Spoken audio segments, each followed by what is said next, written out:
Sophie, for you first. What distinguishes Dark Phoenix from other films you've done in the past? Well, from other films that I've done in the past, I've never worked so much with visual effects.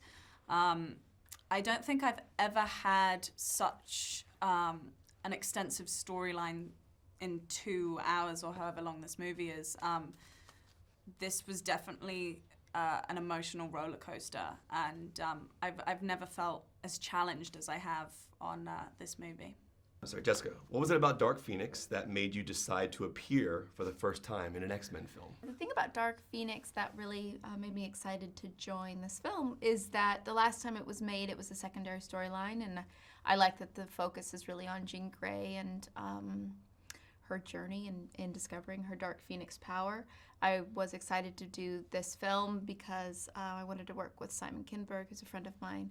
I love working with first-time filmmakers and first-time directors, so that was going to be an exciting thing to be on set with, that really joyous energy of someone who gets to do it for the first time. And then I just love the group involved.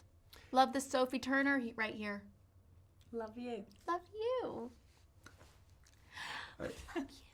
What would each of you say was your biggest challenge in making the film? Probably the visual effects is always, I think it was the biggest challenge for both of us. Especially that scene where you kind of show me what my powers can do. It was just, we were filming in like a room that looked like a bedroom. And we were told, like, this is the scene where my character shows her like how powerful she is.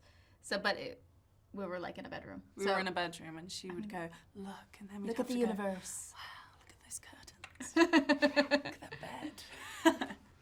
All right, now I'm switching gears. This is going to be like a two-part question in regards to this, but first part of it is going to be looking at the scope of something like a Game of Thrones.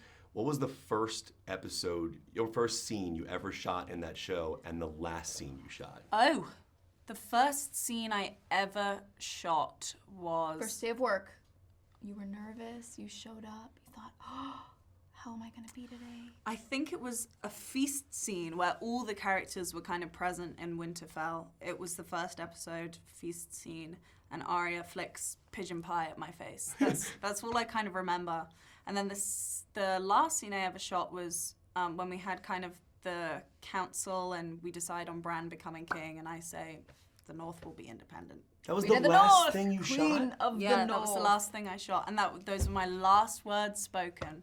The North will remain an independent kingdom as it was for thousands of years. Isn't that cool? So cool. Yeah. And in full circle, first scene you shot in Dark Phoenix and last scene you shot in Dark Phoenix. If it's spoilery, we can edit it for another time, but do you have a first and last scene you shot on that day? Yes.